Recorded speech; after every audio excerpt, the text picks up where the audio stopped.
Friends, welcome back to my channel. ಬನ್ನಿ, ಇವತ್ತು ಮಾತ್ರ ತುಂಬಾ ಸಖತ್ತಾಗಿರೋ ಒಂದು ಒಳ್ಳೆ ಇಂಟ್ರೆಸ್ಟಿಂಗ್ ಆಗಿರೋ ಲಾಗ್ನ ನಿಮ್ಮ ಮುಂದೆ ತಂದಿದ್ದೀನಿ. ಸೊ ಮೊದಲೇದಾಗಿ ಒಂದು ಸ್ವೀಟ್ ರೆಸಿಪಿ ಜೊತೆಗೆ ಇವತ್ತಿನ ಲಾಗ್ನ ಸ್ಟಾರ್ಟ್ ಮಾಡ್ತಾ ಇದ್ದೀನಿ. ಏನಿಲ್ಲ, ಬೆಳಗ್ಗೆ ಸಿಂಪಲ್ಲಾಗಿ ಒಂದು ಸಜ್ಜಿಗೆ ಮಾಡ್ಕೊಳ್ತಾ ಇದ್ದೀನಿ ಮಕ್ಕಳಿಗೆ. ಬೆಳಗ್ಗೆ ಅದು ಇದು ಕೊಡೋದಕ್ಕಿಂತ ಈ ಥರ ಹೆಲ್ದಿಯಾಗಿರೋ ಸಜ್ಜಿಗೆ ಆಗಿರ್ಬೋದು, ಏನೋ ಒಂಥರ ಸ್ವೀಟ್ ಥರ ಆಗಿರ್ಬೋದು, ಬೇರೆ ಏನಾದರೂ ಹೀಗೆ ಕೊಡ್ತಾ ಇರ್ತೀವಿ. ಟೀ, ಕಾಫಿ, ಹಾಲು ಅದೆಲ್ಲ ಕೊಡೋದ್ರ ಬದಲಾಗಿ ಈ ಥರ ಬೆಳಗ್ಗೆ ಗಟ್ಟಿಯಾಗಿ ಫುಡ್ಡನ್ನೇ ಕೊಟ್ಬಿಟ್ರೆ ಒಳ್ಳೆಯದು ಅಂತ ಹೇಳ್ಬಿಟ್ಟು, ಸೊ ಅದು ಈ ಟೈಮಲ್ಲಿ ಸ್ವಲ್ಪ ಕ್ಲೈಮೇಟ್ ಈ ಥರ ಇರೋದ್ರಿಂದ ರವೆ ಇಂದ ಮಾಡಿರೋದು ಸ್ವಲ್ಪ ಮಕ್ಕಳಿಗೆ ಒಳ್ಳೆಯದು ಅಂತ ಹೇಳ್ಬಿಟ್ಟು ಅದೇ ರೀತಿ ಮಾಡ್ಕೊಳ್ತೀನಿ. ಅದಕ್ಕೆ ಸ್ವಲ್ಪ ಇಲ್ಲಿ ಸಜ್ಜಿಗೆಯನ್ನು ರವೆಯನ್ನು ಹುರ್ಕೊಂಡಿದ್ದೀನಿ. ನಾನು ದಪ್ಪ ರವೆನೇ ಹುರಿದಿದ್ದೀನಿ. ಒಂದು ಕಡೆ ಬಿಸಿ ಬಿಸಿಯಾಗಿ ನೀರನ್ನು ಕಾಯೋದಕ್ಕೆ ಇಟ್ಟಿದ್ದೆ, ಒಂದು ಕಡೆ ತುಪ್ಪದಲ್ಲಿ ಮೊದಲೇ ದ್ರಾಕ್ಷಿ ಮತ್ತು ಗೋಡಂಬಿಯನ್ನು ಫ್ರೈ ಮಾಡಿ ಇಟ್ಕೊಂಡು ಅದೇ ಬಾಣಲೆನಲ್ಲಿನೇ ಇದನ್ನು ಹುರ್ಕೊಂಡೆ. ರವೆ ಹುರಿದ್ಕೊಂಡು ಅದು ಸರಿಯಾಗಿ ಹುರಿದಿದ ನಂತರ ಬಿಸಿ ಬಿಸಿ ನೀರನ್ನು ಹಾಕಿಬಿಟ್ಟು ಇಲ್ಲಿ ಮಿಕ್ಸ್ ಮಾಡ್ಕೊಳ್ತಾ ಇದ್ದೀನಿ. ಒಂದು ಸೈಡ್ ನಿಮಗೆ ತೋರಿಸಿದ್ನಲ್ವ ಆಗಲೇ, ಬಾಳೆಹಣ್ಣನ್ನು ನಾನು ಸ್ವಲ್ಪ ಸ್ಮ್ಯಾಶ್ ಮಾಡ್ಕೊಂಡಿದ್ದೀನಿ. ಆ ಸ್ಮ್ಯಾಶ್ ಮಾಡಿರೋ ಬಾಳೆಹಣ್ಣನ್ನು ಈ ರವೆ ಕುದಿಯುವಾಗ ಸ್ವಲ್ಪ ಅದು ಕುದ್ದಿದ ನಂತರದಲ್ಲಿ ಆ ಬಾಳೆಹಣ್ಣು ಜೊತೆಗೆ ಈಗ ಸಕ್ಕರೆಯನ್ನು, ಈ ಕನ್ಸಿಸ್ಟೆನ್ಸಿ ಬಂದಾಗ ಈಗ ಸಕ್ಕರೆಯನ್ನಾದರೂ ಹಾಕ್ಕೋಬೋದು, ಬೆಲ್ಲವನ್ನಾದರೂ ಹಾಕ್ಕೋಬೋದು. ನಾನಿಲ್ಲಿ ಸಕ್ಕರೆನೇ ಹಾಕ್ಕೊಳ್ತಾ ಇದ್ದೀನಿ. ಸಕ್ಕರೆಯನ್ನು ಹಾಕ್ಕೊಂಡು ಇದಕ್ಕೇ ನಾನು ಇದೇ ಟೈಮ್ಗೆ ಬೆಲ್ಲವನ್ನು ಬಾಳೆಹಣ್ಣು ಕೂಡ ಮಿಕ್ಸ್ ಮಾಡ್ಕೊಂಡ್ಬಿಡ್ತೀನಿ. ಎರಡನ್ನೂ ಸರಿಯಾಗಿ ಮಿಕ್ಸ್ ಮಾಡಿಕೊಂಡ್ರೆ ಅದು ಚೆನ್ನಾಗಿ ಬ್ಲೈಂಡ್ ಆಗುತ್ತೆ. ಅದರಲ್ಲಿ ಬ್ಲೆಂಡ್ ಆಗೋದ್ರಿಂದ ತುಂಬ ಟೇಸ್ಟ್ ಕೊಡುತ್ತೆ. ಸ್ವಲ್ಪ ಆರ್ಟಿಫಿಷಿಯಲಾಗಿ ನಾವು ಕೆಮಿಕಲೈಸ್ಡು ಎಸೆನ್ಸ್ ಯೂಸ್ ಮಾಡೋದ್ರ ಬದಲಾಗಿ ನ್ಯಾಚುರಲ್ಲಾಗಿಯೇ ಈ ರೀತಿ ಫ್ರೂಟ್ಸ್ನ ಇದೇ ರೀತಿ ಯಾವುದಾದ್ರೂ ಫ್ರೂಟ್ಸ್ ಆಗಿರ್ಬೋದು, ಪೈನಾಪಲ್ ಆಗಿರ್ಬೋದು, ಮ್ಯಾಂಗೋ ಆಗಿರ್ಬೋದು, ಬಾಳೆಹಣ್ಣು ಆಗಿರ್ಬೋದು, ಈ ರೀತಿ ಯೂಸ್ ಮಾಡ್ಕೊಳ್ಳೋದು ತುಂಬ ಫ್ಲೇವರ್ಫುಲ್ಲಾಗಿ ಟೇಸ್ಟಿಯಾಗಿರುತ್ತೆ. ಡಿಫ್ರೆಂಟ್ ಆಗಿರೋದ್ರಿಂದ ಮಕ್ಕಳಿಗೂ ಕೂಡ ಇಷ್ಟ ಆಗುತ್ತೆ. ಅದಕ್ಕಾಗಿ ಈ ರೀತಿ ಮಾಡಿಕೊಂಡೆ. ಲಾಸ್ಟಲ್ಲಿ ನಾನು ಇವಾಗ ಡ್ರೈ ಫ್ರೂಟ್ಸ್ ಎಲ್ಲ ಫ್ರೈ ಮಾಡಿಕೊಂಡಿರೋದನ್ನು ಹಾಕಿಬಿಟ್ಟು ಇಲಾಚಿ ಪೌಡ್ರನ್ನು ಕೂಡ ನಾನಿಲ್ಲಿ ಹಾಕ್ಕೊಳ್ತಾ ಇದ್ದೀನಿ. ಈ ರೀತಿ ಮಾಡಿಕೊಂಡು ಸ್ವಲ್ಪ ಅದನ್ನು ನಮಗೆ ಬೇಕು ಅಂದರೆ ಬರ್ಫಿ ಥರನೂ ಮಾಡ್ಕೊಳ್ಬೋದು, ಬೇಡ ಅಂದರೆ ಹೀಗೇ ಇದನ್ನು ಸಿಂಪಲ್ಲಾಗಿ ಬೆಳಗ್ಗೆ ತಿಂಡಿಗೆ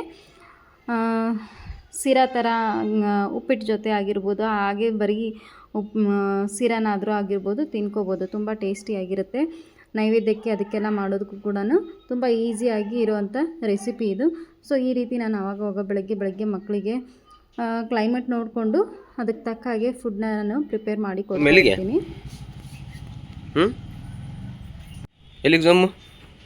ಸಂಡೇ ಮಾರ್ಕೆಟ್ ಸಂಡೇ ಸ್ಪೆಷಲ್ ಏನಿವತ್ತು ಮಾರ್ಕೆಟ್ ಮಾಡ್ತೀನಿ ಬರೋದು ಅಲ್ರಿ.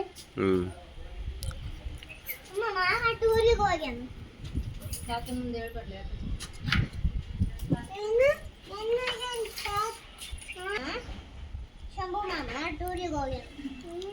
ಬನ್ನಿ ಫ್ರೆಂಡ್ಸ್, ಇವತ್ತು ನಾವು ಸಂತೆ ಮಾಡೋದಕ್ಕೆ ಹೋಗ್ತಾ ಇದ್ದೀವಿ. ಇದು ಸೆಕೆಂಡ್ ಟೈಮ್. ಲಾಸ್ಟ್ ವೀಕ್ ಒಂದೇ ಸರಿ ಹೋಗಿದ್ವಿ, 2 ವೀಕ್ ಹಿಂದ್ಗಡೆ ಹೋಗಿದ್ವಿ. ಇದು ಸೆಕೆಂಡ್ ಟೈಮ್ ಹೋಗ್ತಾ ಇದ್ದೀವಿ. ಏನೆಲ್ಲ ತಗೊಂಡ್ಬರೋದು, ಏನೆಲ್ಲ ಇದೆ, ನಮ್ಮೂರು ಮಾರ್ಕೆಟ್ ಕೂಡ ಏನಿದೆ ಅಂತ ನಿಮಗೆ ತೋರಿಸ್ತೀನಿ ನಾನು. ಜಲಕ್ ಈ ಕಡೆ ನೋಡ್ರಿ. ಸಮ್ಮ ಎಲ್ಲಿ ಬಂದಿರಿ?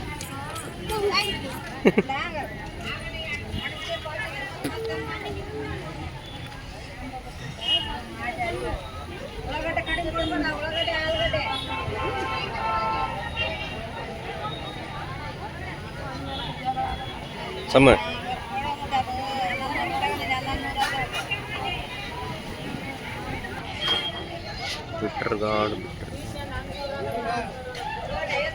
ಬಂದ್ ನೋಡಿ ಶೇಖರಪ್ಪಣ್ಣಗ.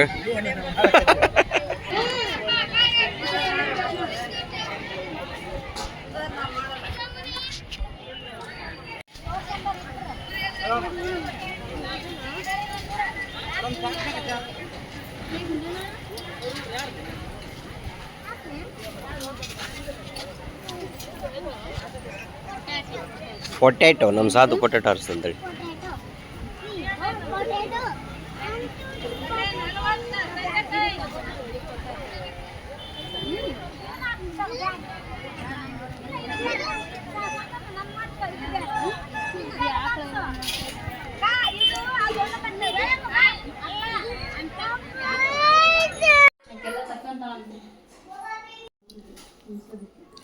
ಏನೇನು ಮಾಡಿದ್ರಿ ಶಾಂತಿ?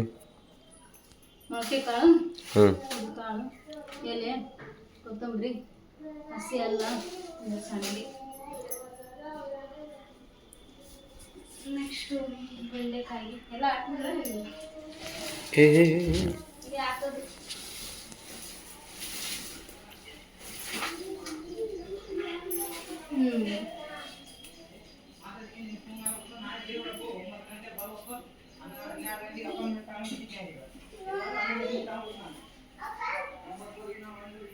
ಆಮ ಆಯ್ತು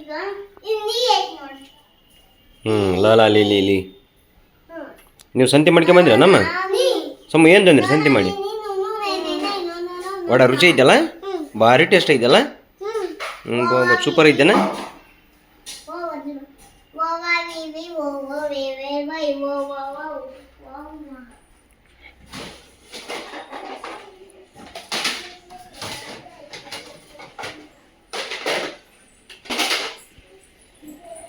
ಒಮ್ಮ ಖಾಲಿ ಮಾಡ್ತಾಳೆ ಬರೀ ಅವನ್ನ ವಡನ ಸಾಕು ತಿನ್ಬಾರ್ದು. ನಮ್ಮೂರಲ್ಲಿ ಸಂಡೇ ದಿನ ಮಾರ್ಕೆಟ್ ಇರುತ್ತೆ, ಹಾಗಾಗಿ ಮಕ್ಕಳನ್ನು ಕೂಡ ಹೊರಗಡೆ ಕರ್ಕೊಂಡು ಹೋದರೆ ಅವ್ರಿಗೂ ಕೂಡ ಸ್ವಲ್ಪ ಚೇಂಜ್ ಇರುತ್ತೆ. ಜೊತೆಗೆ ಇದರಿಂದ ತುಂಬಾ ಮಕ್ಕಳಲ್ಲಿ ವ್ಯವಹಾರ ಜ್ಞಾನ ಕೂಡ ಬೆಳೆಸ್ಬೋದು. ನನ್ನ ಮಗ ಇತ್ತೀಚೆಗೆ ಸ್ಕೂಲ್ಗೆ ಹೋಗೋದ್ರಿಂದ ಹೊರಗಡೆದು ಸ್ವಲ್ಪ ಎಲ್ಲದನ್ನು ಕೂಡ ಅಬ್ಸರ್ವ್ ಮಾಡಿಕೊಂಡು ಅವನು ಕೂಡ ತುಂಬಾ ತಿಳ್ಕೊಳ್ತಾ ಇದ್ದಾನೆ. ಹಾಗಾಗಿ ಅವನ ಆಸಕ್ತಿಗೆ ತಕ್ಕ ಹಾಗೆ ನಾವು ಅವನನ್ನು ಸ್ವಲ್ಪ ಹೊರಗಡೆ ಕರ್ಕೊಂಡು ಹೋಗೋದು ತುಂಬಾ ಒಳ್ಳೆಯದು ಅಂತ ಅಂದ್ಕೊಂಡು ಅವನನ್ನು ಹೊರಗಡೆ ಕರ್ಕೊಂಡು ಹೋದ್ವಿ. ಅಲ್ಲಿ ಏನೆಲ್ಲ ಅಬ್ಸರ್ವ್ ಮಾಡ್ತಾರೆ ಮಕ್ಕಳು ಅದನ್ನೆಲ್ಲದು ಕೂಡ ಇದ್ರ ಮುಖಾಂತರ ಕಲ್ತ್ಕೊಳ್ತಾರೆ, ತಿಳ್ಕೊಳ್ತಾರೆ ಅನ್ನೋ ಕಾರಣಕ್ಕೇ ಅವನನ್ನು ಕರ್ಕೊಂಡು ಹೋಗಿದ್ದು. ಆ್ಯಂಡ್ ವೆಜಿಟೇಬಲ್ಸ್ ನೇಮ್ ಆಗಿರ್ಬೋದು ಅವನ್ನ ಕಣ್ಣಾರೆ ನೋಡಿ ಅದನ್ನು ಐಡೆಂಟಿಫೈ ಮಾಡಿ ಹೇಳೋದು, ಅದನ್ನೆಲ್ಲ ತೋರಿಸೋದ್ರಿಂದ ಮನೆಯಲ್ಲೇ ತಂದಿದ್ದ ನಂತರ ತೋರಿಸ್ಬೋದು. ಬಟ್ ಅದನ್ನು ಕರೆದುಬಿಟ್ಟು ಅವನನ್ನು ಯಾವಾಗಲೂ ಕೂಡ ಇದು ಈ ಥರ ವೆಜಿಟೇಬಲು, ಇದು ಈ ಥರ ವೆಜಿಟೇಬಲ್ ಅಂತ ಹೇಳೋದ್ರ ಬದಲಾಗಿ ಅಲ್ಲಿ ತೋರಿಸಿದ್ರಿಂದ ನಾವು ಹೇಳ್ತಾ ತೊಗೊಳ್ತಾ ಇರ್ತೀವಲ್ವ, ಮಕ್ಕಳಿಗೆ ಗೊತ್ತಾಗ್ತಾ ಹೋಗುತ್ತೆ. ಅವನು ಈವನ್ ಹೇಗೆ ಅಂದರೆ ಇಂಗ್ಲೀಷ್ ವರ್ಡು, ಹಿಂದಿ ವರ್ಡು ಮತ್ತು ಕನ್ನಡ ವರ್ಡು ಮೂರೂ ಕೂಡ ಎಟ್ ಅ ಟೈಮೇ ಕೇಳ್ಕೊಳ್ತಾನೆ. ಪಾಪ ಹಿಂದಿನಲ್ಲಿ ಏನು ಹೇಳ್ತಾರೆ, ಮಮ್ಮ ಇಂಗ್ಲೀಷಲ್ಲಿ ಏನು ಹೇಳ್ತಾರೆ ಅಂತ ಕೇಳ್ಕೊಂಡು ಅವನು ಕಲಿತಾ ಇದ್ದಾನೆ. ಪ್ರತಿಯೊಂದಕ್ಕೂ ಕೂಡ ಹಾಗೆ ಅವನು ಪ್ರಶ್ನೆ ಮಾಡ್ತಾ ಇದ್ದಾನೆ. ಸೊ ಅದಕ್ಕೋಸ್ಕರನೇ ಅವನಿಗೆ ತಿಳಿಸೋದಕ್ಕೋಸ್ಕರನೇ ಈ ರೀತಿಯಾಗಿ ನಾವು ಅವನನ್ನು ಆದಷ್ಟು ಈ ರೀತಿ ಪ್ರಾಕ್ಟಿಕಲಾಗಿ ಅವನಿಗೆ ತೋರಿಸೋದಕ್ಕೋಸ್ಕರನೇ ಈ ಥರ ಸಿಚುವೇಶನ್ನ ನಾನು ಮಕ್ಕಳಿಗೆ ಕ್ರಿಯೇಟ್ ಮಾಡಬೇಕು ಅಂತಲೇ ಇದನ್ನೆಲ್ಲ ತೋರಿಸ್ತಾ ಇದ್ದೀನಿ. ಆದಷ್ಟು ಮಕ್ಕಳನ್ನ ಪ್ರಾಕ್ಟಿಕಲಾಗಿ ನಾವು ಅವ್ರನ್ನ ಮುಂದೆ ಬಿಡೋದ್ರಿಂದ ತುಂಬ ಬೇಗ ಅವರು ಅದಕ್ಕೆ ಹತ್ರ ಆಗ್ತಾರೆ. ಆ್ಯಂಡ್ ಈವನ್ ತುಂಬ ಬೇಗ ಅದನ್ನು ಕ್ಯಾಚ್ ಮಾಡ್ಕೊಳ್ತಾರೆ. ಅದಕ್ಕೋಸ್ಕರ ಈ ರೀತಿಯಾಗಿ ಮಾಡ್ಕೊಳ್ಳೋವಂಥದ್ದು. ಸೊ ಅಲ್ಲಿ ಹೋಗಿದ್ದಾಗ ಅವನು ಏನೆಲ್ಲ ಮಾಡ್ತಾ ಇದ್ದ ಅಂತಂದರೆ, ಇದನ್ನೇನಂತ ಹೇಳ್ತಾರೆ, ಅಮ್ಮ ಇದು ನಾನು ಹಾರಿಸಿ ಹಾಕ್ಲಾ, ನಾನು ಪುಟ್ಟಿನಲ್ಲಿ ಹಾಕ್ಲಾ, ನಾನು ತೊಗೊಳ್ಳುವಾಗ ಅದರಲ್ಲಿ ಒಳ್ಳೇದು ಯಾವುದು, ಕೆಟ್ಟದ್ದು ಯಾವುದು, ಯಾವ ರೀತಿ ಇದ್ದರೆ ತೊಗೊಳ್ಬೇಕು, ಯಾವ ರೀತಿ ಇದ್ದರೆ ತೊಗೋಬಾರ್ದು ಅನ್ನೋದೆಲ್ಲ ಕೇಳಿ ಅವನು ನನ್ನ ಜೊತೆಗೇ ಆ ವೆಜಿಟೇಬಲ್ಸ್ನ ತೆಗೆದು ತೊಗೊಳ್ತಾ ಇದ್ದ. ಜೊತೆಗೆ ಅಲ್ಲಿ ನಾನು ಅವ್ರಿಗೆ ಅಮೌಂಟ್ ಎಷ್ಟಾಯಿತು ಏನು ಅಂತ ಹೇಳುವಾಗಲೂ ಕೂಡ ಅವನು ಅದನ್ನೆಲ್ಲ ಅಬ್ಸರ್ವ್ ಮಾಡ್ತಾ ಇದ್ದ, ಕೇಳ್ತಾ ಇದ್ದ. ಈ ರೀತಿ ಮಕ್ಕಳಲ್ಲಿ ಅದನ್ನೆಲ್ಲ ಅಬ್ಸರ್ವ್ ಮಾಡ್ತಾ ಇರ್ತಾರಲ್ವ, ಈಗ ಚಿಕ್ಕ ಮಕ್ಕಳಿದ್ದಾಗೆ ಅದನ್ನು ಅಬ್ಸರ್ವ್ ಮಾಡೋದ್ರಿಂದ ಪ್ರಾಕ್ಟಿಕಲಾಗಿ ಅವರು ನಮ್ಮನ್ನು ನೋಡಿ ಕಲಿಯೋದ್ರಿಂದ ಇವನ್ನ ನಾವು ಆದಷ್ಟು ಅವ್ರ ಮಕ್ಕಳಿಗೆ ನಮ್ಮನ್ನು ನೋಡಿನೇ ಕಲೀಲಿ ಅನ್ನೋ ಕಾರಣಕ್ಕೆ ಇದನ್ನೆಲ್ಲ ತೋರಿಸ್ಬೇಕು ಅಂತ ಹೇಳ್ಬಿಟ್ಟು. ಆ್ಯಕ್ಚುಲಿ ಮೊದಲು ನಾನು ಯಾವತ್ತೂ ಕೂಡ ಸಂತೆಗೆ ಹೋಗಿಲ್ಲ, ಮಾರ್ಕೆಟಿಗೆ ಹೋಗೇ ಇಲ್ಲ. ಇದು ಹೋಗ್ತಾ ಇರೋದೇ ಅವನಿಗೋಸ್ಕರ, ಈ ರೀತಿ ಎಲ್ಲ ಅವನಿಗೆ ತಿಳಿಸ್ಬೇಕು ಅನ್ನೋ ಕಾರಣಕ್ಕೆ. ಈವನ್ ನಮ್ಮ ಅಕ್ಕ, ನಮ್ಮ ತಂಗಿ ಎಲ್ಲರೂ ಇದ್ದರು. ನಾವು ಚಿಕ್ಕವರಿರುವಾಗ ನಮ್ಮ ತಾತ ಹೋಗ್ತಾಯಿದ್ರು ಸಂತೆಗೆ. ಈ ರೀತಿ ಹೋಗುವಾಗ ತಾತನ ಜೊತೆ ಹಾಗೆ ಸುಮ್ಮನೆ ಅವರು ಕೂಡ ಆಟ ಆಡ್ಕೊತ ಹೋಗ್ಬಿಟ್ಟು ಇದೆಲ್ಲ ತಿಳ್ಕೊಂಡು ಇದನ್ನೆಲ್ಲ ತಾವೇ ಮಾಡೋದನ್ನು ಕಲಿತರು ಅವರು. ಬಟ್ ನಾನು ಇಂಥದಕ್ಕೆಲ್ಲ ಹೋಗ್ತಾ ಇರಲಿಲ್ಲ, ಇಂಟ್ರೆಸ್ಟ್ ಇರಲಿಲ್ಲ ನನಗೆ. ಈಗೀಗ ಎಲ್ಲದಕ್ಕೂ ಕೂಡ ಮಕ್ಳಿಗೋಸ್ಕರ ಮಾಡಬೇಕು ಅಂತ ಅಂದ್ಕೊಂಡು ಹೋಗ್ತಾಯಿದ್ದೀನಿ. ಅದಕ್ಕೋಸ್ಕರ ಆ್ಯಂಡ್ ಅಲ್ಲಿ ಹೋಗೋದ್ರಿಂದ 4 ಜನ ಬಂದಿರ್ತಾರೆ. ಅವರು ಸ್ವಲ್ಪ ಹೊರ್ಗಡೆ ಹೋಗಿದ್ದಾಗ ಅವ್ರನ್ನು ಮಾತಾಡ್ಸ್ಕೊಳ್ಳೋದಾಯಿತು, ಏನೋ ಒಂಥರ ಖುಷಿ ಆಯಿತು, ಈ ಥರ ಇರುತ್ತೆ. ಸೊ ಹಾಗಾಗಿ ಹೊರಗಡೆ ಹೋಗೋದು ಸ್ವಲ್ಪ ಚೇಂಜಸ್ ಇರುತ್ತಲ್ವ ಮಕ್ಕಳಲ್ಲಿ. ನಮ್ಮ ಒಂದು ಟೋಟಲಿ ದಿನಾನೇ ಚೇಂಜ್ ಆಗಿಬಿಡುತ್ತೆ ಅಲ್ಲಿ. ಹಾಗಾಗಿ ಹೋಗಿ ಬರೋಣ ಅಂತ ಅಂದ್ಕೊಂಡು ಬೆಳಗ್ಗೆನೇ ಪ್ಲ್ಯಾನ್ ಮಾಡಿಕೊಂಡು ಮಕ್ಕಳಿಗೆ ಅಂತಲೇ ಸ್ವಲ್ಪ ಏನಾದರೂ ತಿನ್ನಿಸ್ಕೊಂಡು ಹೋಗೋಣ ಅಂತೇಳ್ಬಿಟ್ಟು ತಿನ್ನಿಸ್ಕೊಂಡು ನಾವು ಕೂಡ ಸ್ವಲ್ಪ ಟೀ ಬಿಸ್ಕಿಟ್ ಅಷ್ಟೇ ತೊಗೊಂಡು ಹೋಗಿದ್ವಿ. ಈಗ ಎಲ್ಲದೂ ಕೂಡ ನಾನಿಲ್ಲಿ ಫ್ರಿಜ್ಜಲ್ಲಿ ಆರ್ಗನೈಸ್ ಮಾಡಿ ಇಟ್ಕೊಳ್ತಾ ಇದ್ದೀನಿ. ಈ ರೀತಿ ಕೊತ್ತಂಬರಿ ಸೊಪ್ಪನ್ನ ನಾನು ಅದರ ದಿಂಡನ್ನು ಕತ್ತರಿಸ್ಬಿಟ್ಟು ಪೇಪರಲ್ಲಿ ಸುತ್ತಿ, ಅದು ಟಿಶ್ಯೂ ಪೇಪರ್ ಖಾಲಿ ಆಗಿತ್ತು ನನ್ನ ಹತ್ರ, ಟಿಶ್ಯೂ ಪೇಪರಲ್ಲಿ ಸುತ್ತಿ ಇಡ್ತೀನಿ, ನ್ಯೂಸ್ ಪೇಪರಲ್ಲಿ ಆದಷ್ಟು ಇಡೋದಿಲ್ಲ. ಸೊ ಇಲ್ಲೊಂದು ಸ್ವಲ್ಪ ಕೊತ್ತಂಬರಿ ಈಗ ಅಡುಗೆಗೆ ಬೇಕು ಅಂತೇಳಿ ಸೈಡಲ್ಲಿ ತಕ್ಕೊಂಡು ಉಳಿದಿರೋದೆಲ್ಲ ನಾನು ಫ್ರಿಜ್ಜಲ್ಲಿ ಇಟ್ಕೊಂಡು ಆರ್ಗನೈಸ್ ಮಾಡಿಕೊಂಡೆ ಇವಾಗ. ಸೊ ಇದೆಲ್ಲ ನಾನು ಮಾಡ್ಕೊಳ್ಳೋಷ್ಟರಲ್ಲಿ ಯಜಮಾನ್ರು ಅವ್ರು ಸ್ನಾನ ಮಾಡಿಕೊಂಡು ಎಲ್ಲ ಪೂಜೆ ಮಾಡಿಕೊಂಡ್ರು. ಇವತ್ತು ಕಡಲೆಕಡುಬು ಹುಣ್ಣಿಮೆ ಆಗಿರೋದ್ರಿಂದ ಈ ರೀತಿ ಗಂಗಮ್ಮನ ಪೂಜೆ ಮಾಡಬೇಕು ಆಷಾಢ ಮಾಸದಲ್ಲಿ. ಕಡಲೆಕಡುಬು ಹುಣ್ಣಿಮೆಗೆ ತುಂಬ ಸ್ಪೆಷಲ್ಲಾಗಿ ನಮ್ಮ ಕಡೆ ಎಲ್ಲ ಆಚರಣೆ ಮಾಡ್ತೀವಿ. ಕಡುಬನ್ನು ಮಾಡಿಬಿಟ್ಟು ಅದನ್ನೊಂದು ಬಟ್ಟೆನಲ್ಲಿ ಸುತ್ತಿ ಆಷಾಢ ಹೋಗಿ ಸುಗ್ಗಿ ಬಂತು ಅಂತೆಲ್ಲ ಮಕ್ಕಳ ಕೈಯಲ್ಲಿ ಕೊಟ್ಟು ಆಟ ಆಡ್ಕೊಳ್ತಾ ಇದ್ವಿ ನಾವು ಚಿಕ್ಕವರಿರುವಾಗ. ನಮ್ಮ ಅಜ್ಜಿ ನಮ್ಮ ತಾತ ಇದನ್ನೆಲ್ಲ ಮಾಡಿಕೊಡ್ತಿದ್ರು. ಅದನ್ನೆಲ್ಲ ಅದರ ಮಹತ್ವ ಎಲ್ಲ ತಿಳಿಸ್ಕೊಂಡು ಮಾಡ್ತಿದ್ರು. ಈಗ ಅಷ್ಟೊಂದು ನನಗೇನು ಸರಿಯಾಗಿ ನೆನಪಿಲ್ಲ. ಅದೆಲ್ಲ ಮೆಮೊರಿ ನೆನಪಾದಾಗ, ಅಜ್ಜಿ ತಾತ ಅವರೆಲ್ಲ ನೆನಪಾದಾಗ ಒಂದು ಕ್ಷಣಕ್ಕೆ ತುಂಬಾ ಬೇಜಾರಾಗ್ಬಿಡುತ್ತೆ. ಕಣ್ಣಲ್ಲಿ ನೀರೇ ಬಂತು ಇವತ್ತು, ಯಾಕೋ ಗೊತ್ತಿಲ್ಲ. ಅವರು ನೆನೆಸ್ಕೊಂಡು ಅವ್ರು ಈ ಥರ ಎಲ್ಲ ನಮಗೆ ಆಟ ಆಡಿಸ್ತಿದ್ರಲ್ವ ಅಂತ ಹೇಳ್ಬಿಟ್ಟು. ಸೊ ಈಗ ನನ್ನ ಮಕ್ಳಿಗೂ ಕೂಡ ನಮ್ಮ ಪಪ್ಪ ಅಮ್ಮ ಮಾಡಿಸ್ತಾ ಇರ್ತಾರೆ. ಆದರೂ ಕೂಡ ಆ ದಿನಗಳು ಮತ್ತೆ ತಿರ್ಗಾ ಬರಲ್ಲ ಅಲ್ವಾ. ಆ ಟೈಮಲ್ಲಿ ನಾವು ಕಳೆದಿರೋವಂಥ ಕ್ಷಣಗಳೇನಿದೆ ಅಲ್ವಾ, ತುಂಬಾ ಮೆಮೊರೇಬಲ್ ಆಗಿತ್ತು. ಸೊ ಹಾಗಾಗಿ ಇದು ಪೂಜೆಯನ್ನು ಯಜಮಾನ್ರೇ ಮಾಡಿಕೊಂಡ್ರು. ಇವತ್ತು ನನಗೆ ಮಾಡೋದಕ್ಕಾಗಲಿಲ್ಲ. ಮೊನ್ನೆ ಶುಕ್ರವಾರ ನಾನೇ ಮಾಡಿದ್ದೆ. ಸೊ ಅವರು ಮಾಡ್ಕೊಂಡ ನಂತರ ಈ ಕಡೆ ಎಲ್ಲದು ಕೂಡ ಮೊನ್ನೆ ಸ್ವಲ್ಪ ತೋಟದಲ್ಲಿ ಎಲ್ಲ ಕ್ಲೀನ್ ಮಾಡಿದ್ವಲ್ವ, ಮತ್ತು ಎಲ್ಲ ರೀಪಾಟ್ ಮಾಡಿದ್ದು ತುಂಬ ಚೆನ್ನಾಗಿ, ಇವಾಗ ಮಳೆ ಬೇರೆ ತುಂಬ ಚೆನ್ನಾಗಿ ಬೀಳ್ತಾ ಇರೋದ್ರಿಂದ ಎಷ್ಟು ಗ್ರೀನ್ರಿಯಾಗಿ ಬಿಡ್ತಾ ಇದೆ ನೋಡಿ. ತುಂಬ ಬಾಡೋಗಿತ್ತು ಈ ಪ್ಲ್ಯಾಂಟ್ ಮಾತ್ರ, ಅಷ್ಟು ಚೆನ್ನಾಗಿ ಬಿಟ್ಟಿದೆ. ತುಂಬ ಕ್ಲಿಯರಾಗಿ ಒಂಥರ ಹಸಿರಾಗಿ ಕಾಣಿಸ್ತಾ ಇದೆ ಎಲ್ಲ ಪಾಟ್ಗಳಲ್ಲಿ ಕೂಡ. ನೋಡಿ ಫ್ರೆಂಡ್ಸ್, ಇವಾಗ ಬಿಸಿಯಾಗಿ ಪಡ್ಡು ಹಾಕ್ತಾಯಿದ್ದೀನಿ. ಇನ್ಸ್ಟಂಟ್ ಪಡ್ಡು ಇದು. ಆ್ಯಕ್ಚುಲಿ ರವೆ ಮತ್ತು ಮೊಸರು ಜೊತೆಗೆ ಕಡಲೆ ಹಿಟ್ಟು, ಸ್ವಲ್ಪ ಮೈದಾ ಹಿಟ್ಟು, ಇದು ಇಷ್ಟನ್ನು ಒಂದೇ ಅಳತೆಯಲ್ಲಿ ಹಾಕ್ಕೊಂಡು ಮಿಕ್ಸ್ ಮಾಡಿ, ಜೊತೆಗೆ ಒಂದು ಸ್ವಲ್ಪ ಒಗ್ಗರಣೆ ಕೊಟ್ಟು ಅದಕ್ಕೆ ಈರುಳ್ಳಿ, ಕೊತ್ತಂಬರಿ ಮತ್ತು ಕ್ಯಾರೆಟು ಹಾಕ್ಕೊಂಡಿದ್ದೀನಿ. ಸೊ ತುಂಬ ಟೇಸ್ಟಿಯಾಗಿ ಬರುತ್ತೆ. ಇದು ಮಾತ್ರ ತುಂಬ ಚೆನ್ನಾಗಿರುತ್ತೆ. ಇನ್ಸ್ಟಂಟಾಗಿ ಆರಾಮಾಗಿ ಮಾಡ್ಕೊಳ್ಬೋದು ಬೆಳಗಿನ ತಿಂಡಿಗೆ. ಸೊ ನಾನು ಕೂಡ ಸಂತೆಗೆ ಹೋಗೋದಕ್ಕೂ ಮುಂಚೆನೇ ಇದನ್ನೆಲ್ಲ ರೆಡಿ ಮಾಡಿ ಇಟ್ಟಿದ್ದೆ. ಬಂದಿದ್ದ ನಂತರ ಒಗ್ಗರಣೆ ಹಾಕಿ, ಜೊತೆಗೆ ಅದ್ರ ಜೊತೆ ಸ್ವಲ್ಪ ಈ ಕಡೆ ಟೊಮೆಟೊ ಚಟ್ನಿ ಮಾಡಿದ್ದೀನಿ. ತುಂಬ ಡಿಫ್ರೆಂಟಾಗಿ ಮಾಡಿದ್ದೀನಿ, ತುಂಬ ಟೇಸ್ಟಿಯಾಗಿರುತ್ತೆ. ಇದನ್ನು ರೆಸಿಪಿ ನಿಮಗೆ ಯಾವಾಗಲಾದರೂ ಶೇರ್ ಮಾಡ್ತೀನಿ. ತುಂಬ ಈಸಿಯಾಗಿರೋವಂಥದ್ದು, ಅಷ್ಟೇ ಟೇಸ್ಟಿಯಾಗಿರೋವಂಥದ್ದು, ಕ್ವಿಕ್ಕಾಗಿ ಆಗೋವಂಥದ್ದು. ಯಾವಾಗಲಾದರೂ ತುಂಬ ಬೇಜಾರಾಗಿದ್ದಾಗ ಸಾಕಾಗಿದೆ ಏನಪ್ಪ ಮಾಡ್ಕೊಳ್ಳಿ ಅನ್ನೋವಾಗ ಇದನ್ನು ಈಸಿಯಾಗಿ ಮಾಡ್ಕೋಬೋದು. ಸೊ ನಿನ್ನೆ ನೈಟ್ ಕೂಡ ನಾನು ರೈಸ್ ಜೊತೆ ಏನೂ ಮಾಡಿರಲಿಲ್ಲ ಮಧ್ಯಾಹ್ನ. ಸೊ ಹಾಗಾಗಿ ರೈಸ್ ಜೊತೆ ಏನಾದರೂ ಬೇಕಲ್ಲ ಅಂತ ಹೇಳ್ಬಿಟ್ಟು ಈ ರೆಸಿಪಿಯನ್ನು ಟ್ರೈ ಮಾಡಿದೆ. ತುಂಬ ಟೇಸ್ಟಿಯಾಗಿ ಬಂತು. ಸೊ ಹಾಗಾಗಿ ಮತ್ತೆ ಯಜಮಾನ್ರು ಪಡ್ಡು ಜೊತೆ ಪೂರಿ ಜೊತೆ ತುಂಬ ಚೆನ್ನಾಗಿರುತ್ತೆ ನೋಡು, ಇದನ್ನೇ ಟ್ರೈ ಮಾಡು, ಯಾಕೆ ಟ್ರೈ ಮಾಡಬಾರ್ದು ಅಂದರು. ಸೊ ಅವ್ರಿಗೆ ಏನಾದರೂ ಬೇಕು ಅನಿಸಿದರೆ ಆಯಿತು, ಇನ್ಸ್ಟಂಟಾಗಿ ಮಾಡಿಕೊಟ್ಟೇ ಬಿಡಬೇಕು. ಇಲ್ಲ ಅಂತಂದರೆ ಮತ್ತೆ ಅದನ್ನ ಇನ್ನೊಂದು ಸರಿ ಯಾವಾಗೋ ಒಂದು ಸರಿ ನನಗೆ ಅನುಕೂಲ ಆದಾಗ ಮಾಡ್ತೀನಿ ಅಂದರೆ ಅವ್ರಿಗೆ ಇಷ್ಟ ಆಗೋದಿಲ್ಲ. ಹಾಗಾಗಿ ಅವ್ರಿಗೆ ಬೇಕು ಅನಿಸಿದಾಗೇ ಬೆಳಗ್ಗೆ ಮತ್ತೆ ಏನು ಮಾಡಲಿ ಟಿಫಿನ್ಗೆ ಅಂದರೆ ಸಡನ್ನಾಗಿ ಪಡ್ಡುನೇ ಮಾಡು ಅಂದರು. ಪಡ್ಡು ಮಾಡೋದಕ್ಕೆ ಅಷ್ಟು ಈಸಿಯಾಗಿ ಬರೋದಿಲ್ಲ, ಅದು ನೆನೆ ಹಾಕಬೇಕಿತ್ತು ಅಂತಂದೆ. ಯಾವುದ್ಯಾವುದೋ ಇನ್ಸ್ಟಂಟ್ ಪಡ್ಡು ಅಂತ ಮಾಡ್ತೀಯಲ್ಲ ಮಾಡು ಅಂದರು. ಮತ್ತು ಅದಕ್ಕೆ ಅವ್ರು ಕೇಳಿದಾಗ ಮಾಡೋದಕ್ಕಿಂತ ಹೆಚ್ಚಿಂದೇನಿದೆ ಮಾಡೋಣ ಅಂತೇಳ್ಬಿಟ್ಟು ಇದನ್ನು ಮಾಡ್ತಾಯಿದ್ದೀನಿ. ಸೊ ಬೆಳಗ್ಗೆ ಮಕ್ಕಳಿಗೆ ಹೋಗುವಾಗ ಸ್ವಲ್ಪ ಸಜ್ಜಿಗೆ ಮಾಡಿದೆ ಬಾಳೆಹಣ್ಣು ಹಾಕಿ. ಅದೇ ಬೆಳಗ್ಗೆ ಅದನ್ನು ಸ್ವಲ್ಪ ಅವ್ರು ತಿಂದ್ಕೊಂಡು ನೆಕ್ಸ್ಟು ಅವ್ರಿಗೆ ನಾವು ಟೀ ಕುಡ್ಕೊಂಡು ಹೋಗಿದ್ವಿ. ಬಂದಿದ್ದ ನಂತರ ಸ್ನಾನ ಮಾಡಿಕೊಂಡ್ರು ಅವರೆಲ್ಲ. ಈಗ ಟಿಫಿನ್ಗೆ ಇದನ್ನು ರೆಡಿ ಮಾಡ್ತಾಯಿದ್ದೀನಿ. ಬೆಳಗ್ಗೆ ಇದ್ರ ಜೊತೆ ಸಂತೆನಲ್ಲಿ ಒಂದಿಷ್ಟು ಅಲಸಂದಿ ವಡ ತೊಗೊಂಡು ಬಂದರು.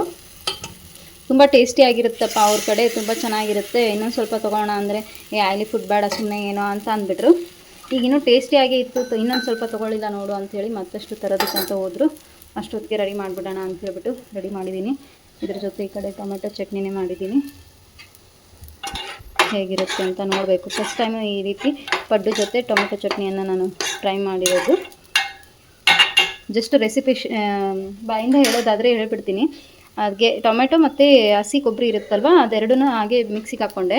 ಸ್ವಲ್ಪ ಹಸಿ ಅಲ್ಲ, ಅದ್ರ ಜೊತೆಗೆ ಕೊತ್ತಂಬರಿ ಸೊಪ್ಪು ಇವತ್ತು ಸಂತೆನಲ್ಲಿ ತಂದಿರೋದ್ರಿಂದ ಅದನ್ನು ಮಾತ್ರ ಹಾಕ್ಕೊಂಡೆ. ನಿನ್ನೆ ಅಂದರೆ ಹಾಗೆ ಸ್ವಲ್ಪ ಅದಷ್ಟೇ ಕೊಬ್ಬರಿ ಮತ್ತು ಟೊಮೆಟೊ ಅಷ್ಟೇ ಹಾಕಿದ್ದೆ. ಅದ್ರ ಜೊತೆ ಒಗ್ಗರಣೆಗೆ ಬೆಳ್ಳುಳ್ಳಿಯನ್ನು ಸಣ್ಣದಾಗಿ ಅದನ್ನು ಜಜ್ಜಿಬಿಟ್ಟು, ಆ ಜಜ್ಜಿರೋ ಬೆಳ್ಳುಳ್ಳಿಯನ್ನು ಮತ್ತು ಒಗ್ಗರಣೆಗೆ ಜೀರಿಗೆ ಸಾಸಿವೆ ಅಷ್ಟೇ ಹಾಕಿ ಇದನ್ನು ಮಿಕ್ಸರ್ಗೆ ಏನು ಹಾಕ್ಕೊಂಡಿದ್ದೆ ಅದನ್ನು ಹಾಕಿ ಕಲಸಿ ಅದಕ್ಕೆ ಉಪ್ಪು ಖಾರ ಅರಿಶಿನ ಸ್ವಲ್ಪ ಸ್ವಲ್ಪ ಹಾಕಿ ಗರಂ ಮಸಾಲ ಹಾಕಿ ಜೊತೆಗೆ ಒಂದು ಸ್ವಲ್ಪ ಏನು ಶೇಂಗಾ ಪುಡಿ ಸಪ್ಪಂದಿರುತ್ತಲ್ವ, ಶೇಂಗಾವನ್ನು ಹುರಿದು ಕುಟ್ಟಿರೋದು, ಆ ಪುಡಿಯನ್ನು ಹಾಕ್ಕೊಂಡೆ.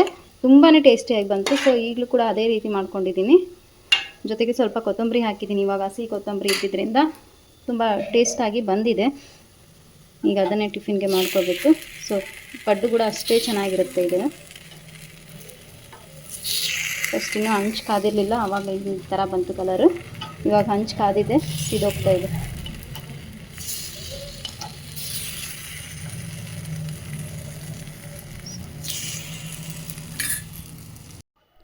ಬನ್ನಿ ಫ್ರೆಂಡ್ಸ್, ಇವಾಗ ಟಿಫಿನ್ ಆಯಿತು, ಎಲ್ಲ ಆಯಿತು. ಇವಾಗ ಮಧ್ಯಾಹ್ನ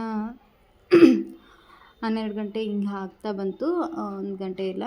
ಸೊ ಮಕ್ಕಳು ಮತ್ತು ಯಜಮಾನ್ರು ಅವರು ಕೂಡ ಟಿಫಿನ್ ಮಾಡಿಕೊಂಡು ಹೊರಗಡೆ ಹೋದರು. ಮಕ್ಕಳು ಅಜ್ಜಿ ಮನೆ ಕಡೆನೇ ಹೋದರು.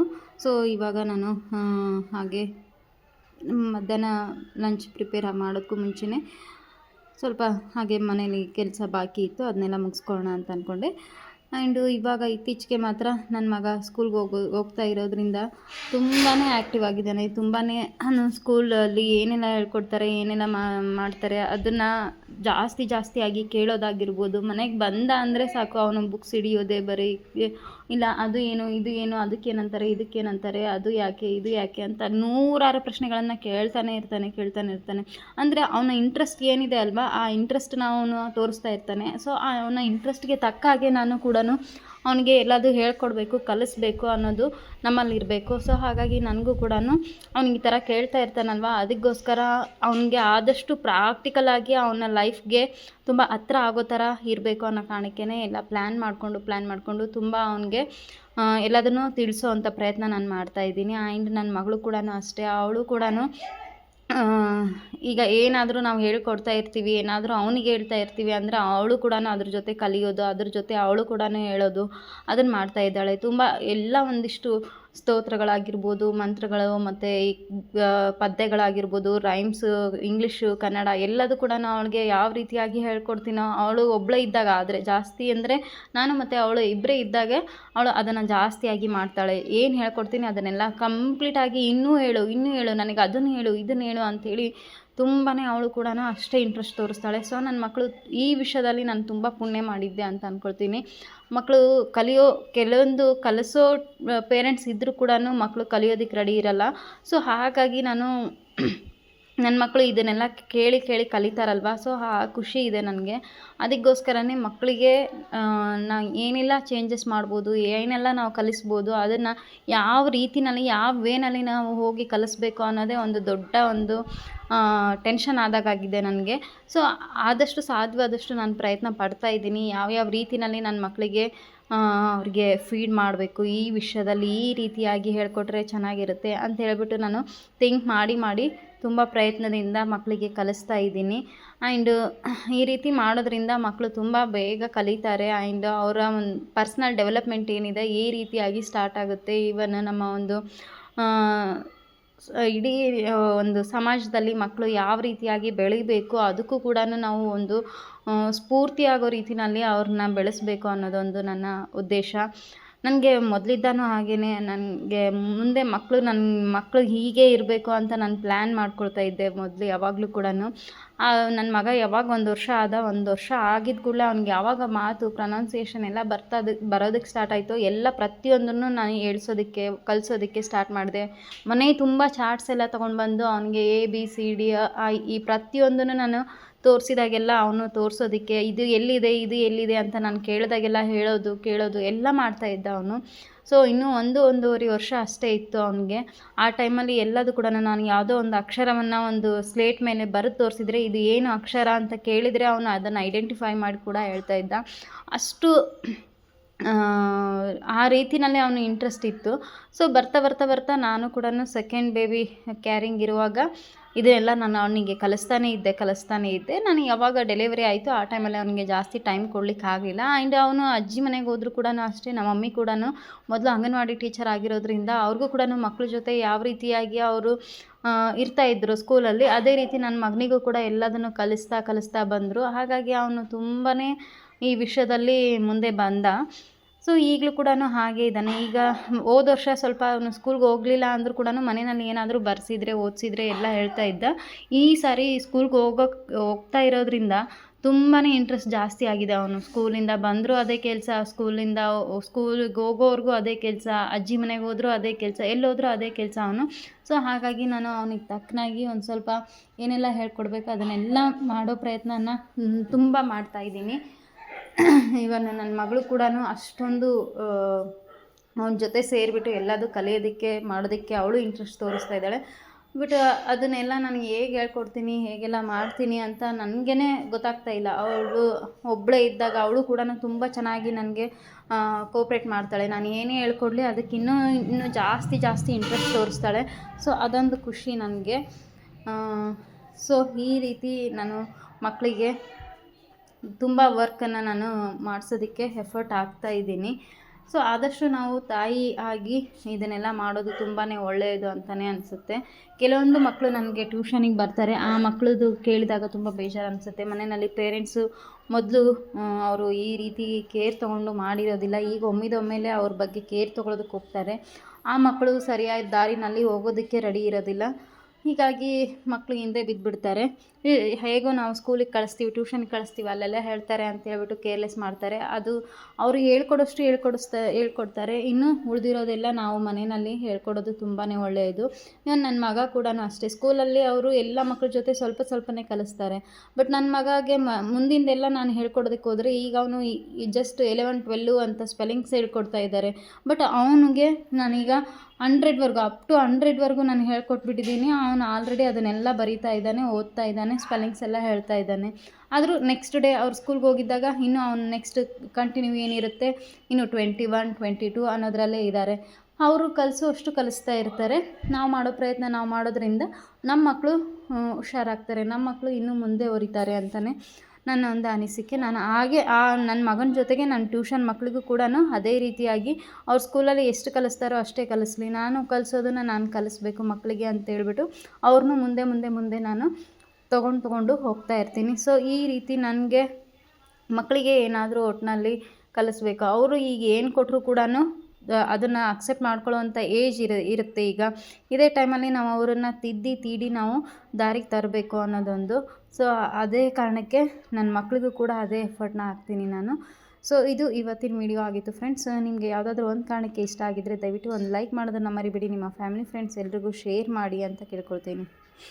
ಮತ್ತೊಂದು ವಿಡಿಯೋದೊಂದಿಗೆ ನಾನು ನಿಮ್ಮ ಜೊತೆ ಸಿಗ್ತೀನಿ. Until then take care. Thanks for watching.